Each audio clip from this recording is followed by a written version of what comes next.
السلام علیکم ناظرین۔ محترم ناظرین، جیسا کہ پچھلی ویڈیو میں ہم نے حضرت علی رضی اللہ تعالیٰ عنہ کی کرامات کے بارے میں تذکرہ کیا تھا، تو اس ویڈیو میں ہم مزید حضرت علی رضی اللہ تعالیٰ عنہ کی کرامات کے بارے میں تذکرہ کر کے اپنے ایمان کو تازہ کرتے ہیں۔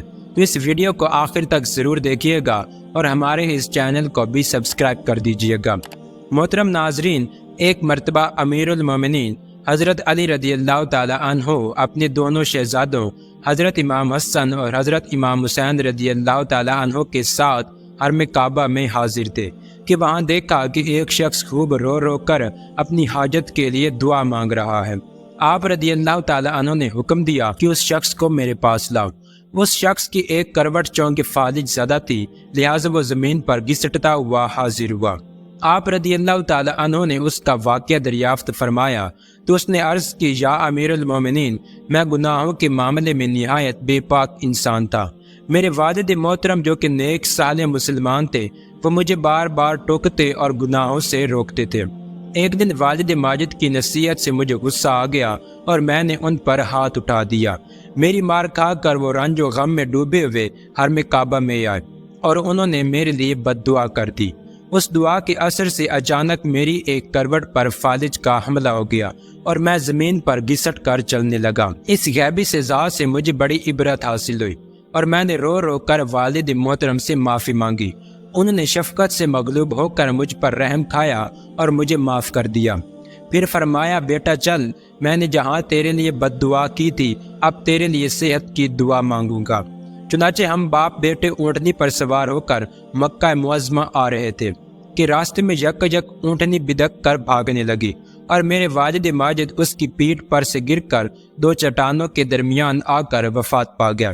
اب میں اکیلا ہی حرم کعبہ میں حاضر ہو کر دن رات رو رو کر اللہ تعالیٰ سے اپنی تندرستی کے لیے دعائیں مانگتا رہتا ہوں۔ امیر المومنین حضرت علی رضی اللہ تعالیٰ عنہ کو اس کی داستان عبرت نشان سن کر اس پر بڑا رحم آیا اور فرمایا، اے شخص، اگر واقعی تمہارے والد تم سے راضی ہو گئے تھے تو اطمینان رکھو، انشاءاللہ سب بہتر ہو جائے گا۔ پھر آپ رضی اللہ تعالیٰ عنہ نے چند رکعت نماز پڑھ کر اس کے لیے دعائے صحت کی، پھر فرمایا، قم، یعنی کھڑا ہو۔ یہ سنتے ہی وہ شخص بلا تکلف اٹھ کر کھڑا ہو گیا اور چلنے لگا۔ اسی طرح حضرت علی رضی اللہ تعالیٰ عنہ کی عظمت و شان کا ایک روشن پہلو یہ بھی ہے کہ اللہ عز و جل کی عطا سے آپ رضی اللہ تعالیٰ عنہ قبرستان میں مردوں سے گفتگو بھی کر سکتے تھے۔ چنانچہ حضرت سیدنا امام بن عبد الرحمن نقل کرتے ہیں کہ حضرت سیدنا سعید بن مسیب فرماتے ہیں کہ ہم امیر المومنین حضرت علی رضی اللہ تعالیٰ عنہ کی ہمراہ قبرستان سے گزرے۔ آپ رضی اللہ تعالیٰ عنہ نے ارشاد فرمایا، السلام علیکم یا اہل القبور ورحمۃ اللہ، یعنی اے قبر والوں، تم پر سلامتی ہو اور اللہ عز و جل کی رحمت ہو۔ اور فرمایا، اے قبر والوں، تم اپنی خیر بتاؤ گے یا ہم تمہیں بتائیں؟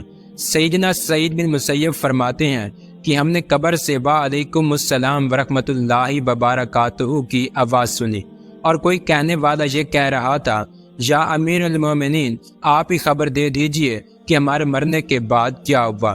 حضرت علی رضی اللہ تعالیٰ عنہ نے فرمایا، تو سن لو، تمہارے مال تقسیم ہو گئے، تمہاری بیویوں نے دوسرے نکاح کر لیے، تمہاری اولاد یتیموں میں شامل ہوگی، جس مکان کو تم نے بہت مضبوط بنایا تھا اس میں تمہارے دشمن آباد ہو گئے، اب تم اپنا حال سناؤ۔ یہ سن کر ایک قبر سے آواز آنے لگی، یا امیر المومنین، ہمارے کفن پھٹ کر تار تار ہو گئے، ہمارے بال جھڑ گئے، ہماری کھالیں ٹکڑے ٹکڑے ہو گئی، ہماری آنکھیں بہہ کر رخساروں پر آ گئیں اور ہمارے نتنوں سے پیپ بہہ رہی ہے، اور ہم نے جو کچھ آگے بھیجا اسی کو پایا، جو کچھ پیچھے چھوڑا اس میں ہمیں نقصان ہوا۔ تو دوستوں، آپ رضی اللہ تعالیٰ عنہ نے مردوں سے ان کے برزخی حالات پوچھے، جواب سنے اور انہیں دینوی حالات ارشاد فرمائے۔ یقیناً یہ آپ کی عظیم و شان کرامت ہے۔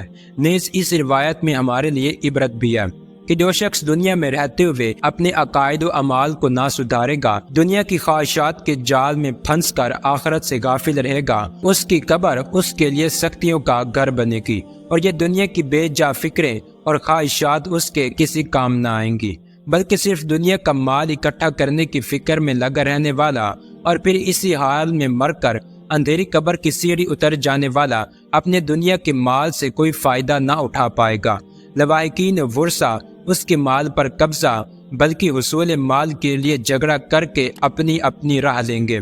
یہ نادان انسان مال جمع کرنے کی دھند میں مست رہتے ہوئے حلال و حرام کی تمیز بھلا بیٹھنے اور گناہوں پر زندگی گزارنے کی وجہ سے عذاب کا حقدار قرار پائے گا۔ اسی طرح غزوہ خیبر میں ایک یہودی نے حضرت علی رضی اللہ تعالی عنہ پر وار کیا۔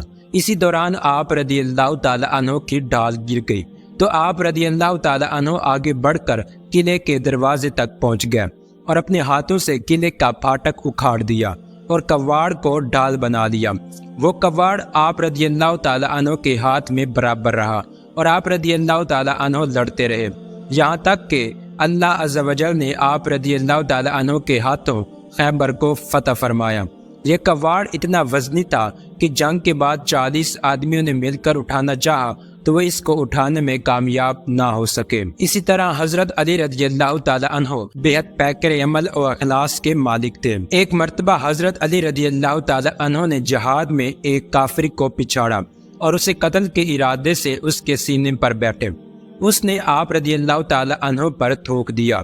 آپ رضی اللہ تعالی عنہ نے اسے چھوڑ دیا اور سینے سے اٹھ گیا۔ اس نے وجہ پوچھی تو آپ رضی اللہ تعالی عنہ نے فرمایا کہ تیری اس حرکت سے مجھے غصہ آ گیا۔ اب تیرا قتل نفسانی وجہ سے ہوتا نہ کہ ایمانی وجہ سے، اس لیے میں نے تجھے چھوڑ دیا۔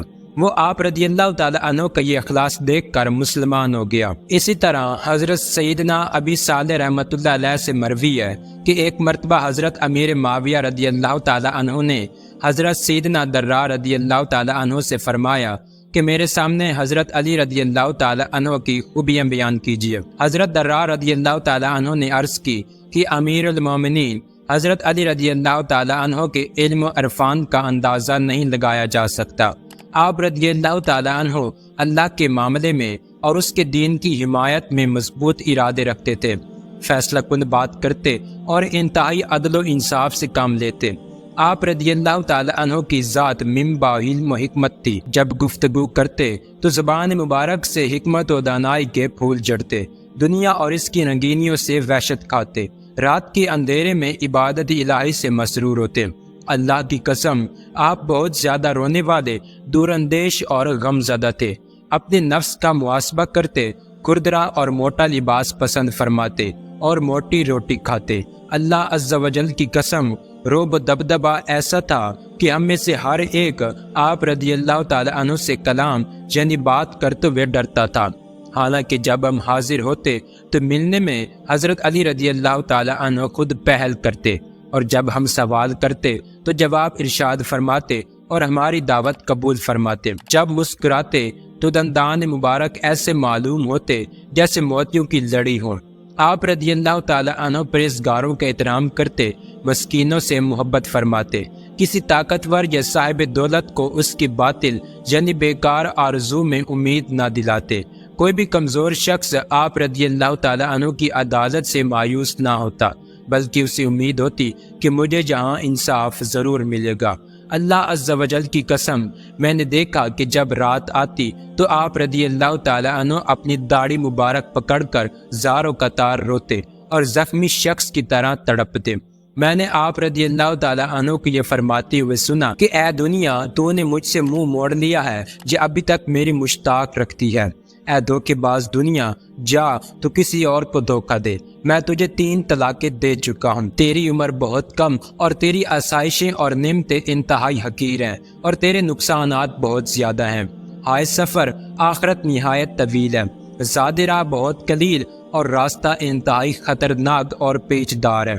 یہ سن کر حضرت امیر معاویہ رضی اللہ تعالی عنہ کی آنکھوں سے آنسو بہنے لگے، حتیٰ کہ آپ کی داڑھی مبارک آنسوؤں سے تر ہو گئی اور وہاں موجود لوگ بھی زاروں قطار رونے لگے۔ پھر آپ نے فرمایا، اے اللہ، حضرت علی رضی اللہ تعالی عنہ پر رحم فرما۔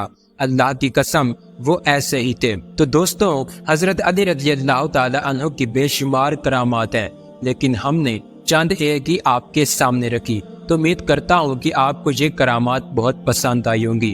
تو دوستوں، امید کرتا ہوں کہ آپ کو ہماری آج کی ویڈیو اچھی لگی ہوگی۔ اگر آپ کو ہماری ویڈیو اچھی لگی ہے تو اس کو لائک کریں اور ہمارے چینل کو بھی سبسکرائب کر دیں۔